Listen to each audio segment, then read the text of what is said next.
అంటే ఎలక్షన్స్ తర్వాత real estate రంగం కొంత ఇబ్బందికరమైన పరిస్థితులు ఏర్పడ్డాయి అనేది మాత్రం మనకు తెలిసిన అంశం. కానీ నివేదికలు మాత్రం అద్భుతంగా చెప్తా ఉన్నాయి.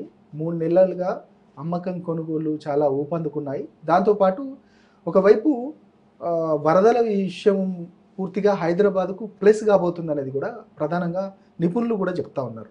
నిజంగా ఎట్లా ఉంది రియల్ ఎస్టేట్ రంగం పరిస్థితి అంటే మీరేం చెప్తారు? నిజమండి, మీరు అన్నట్టుగా గత ఎలక్షన్స్ తర్వాత, అసెంబ్లీ ఎలక్షన్స్ తర్వాత ఎంపీ ఎలక్షన్స్, లోక్సభ ఎలక్షన్స్ తర్వాత మనకు కొంత స్తబ్దంగా ఉన్న మాట వాస్తవమే.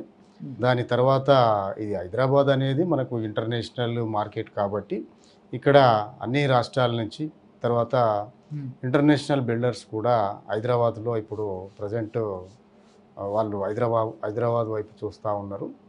దానిలో భాగంగానే మనకు కొన్ని నివేదికల ఆధారంగా గత నెల నుంచి మనకు రిజిస్ట్రేషన్స్ రిజిస్ట్రేషన్లు పెరగడం అనేది మనం గమనిస్తూ ఉన్నాం.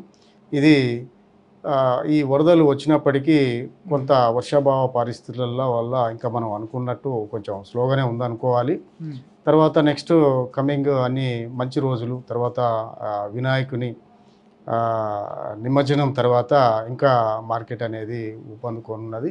రాబోయే దసరా, దీపావళి అన్ని మంచి రోజులే.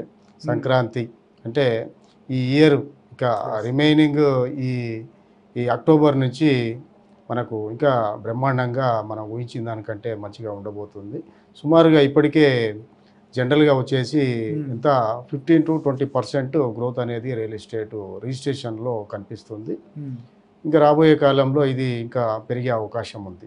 ఓవరాల్గా మనకు జిల్లా మార్కెట్ వ్యవస్థ కంటే హైదరాబాద్ మార్కెట్ అనేది చాలా వేగంగా ఉన్నది.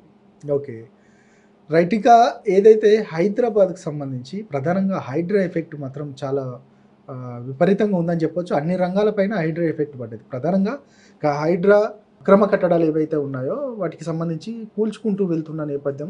ప్రధానంగా హైడ్రా ఫోకస్ మొత్తం అక్రమ కట్టడాలు, దాంతోపాటు అన్యాక్రాంతమైన భూములను, చెరువులను కూడా వారు కాపాడాలనేది మాత్రం హైడ్రా చూస్తూ ఉంది. దీనికి సంబంధించి రియల్ ఎస్టేట్ రంగం పైన హైడ్రా ఎఫెక్ట్ ఎట్లా ఉంది అంటే ఏం చెప్తారు మీరు? యాక్చువల్గా అది బఫర్ జోన్ కానీ ఎఫ్టిఎల్ కానీ అంటే యాక్చువల్గా ఎప్పుడో మనకు ఈ అప్రూవల్స్, నాన్ అప్రూవల్స్ లేఅవుట్లలో తర్వాత ఈ జోన్లలో ఉన్న అక్రమ కట్టడాలు కూల్చేయడం వల్ల రియల్ ఎస్టేట్కి అనేది నష్టం లేదు. తర్వాత ఇంకోటి ఏంటంటే అప్రూవల్స్ గురించి ప్రజలకు ఇప్పుడు చాలా అవేర్నెస్ వచ్చింది. అప్రూవల్ ఉన్న లేఅవుట్స్నే తీసుకుంటున్నారు కాబట్టి ఎట్టి పరిస్థితుల్లో కూడా కొనే వాళ్ళకు ఇబ్బంది ఉండదు. దానివల్ల కూడా ఈ జీపీ లేఅవుట్లలో సేల్స్ తగ్గి అప్రూవల్ లేఅవుట్స్లో పెరిగినాయి. జనరల్గా చూసినట్లయితే మనకు ఈ హైడ్రా ఎఫెక్ట్ ఈ జరిగిన ఈ 2-3 నెలల నుంచి 2 నెలల నుంచి కూడా మనకు బిజినెస్ అనేది మంచిగా ఉన్నది. జనరల్గా అప్రూవల్ లేఅవుట్లలో వేగంగా ఉంది.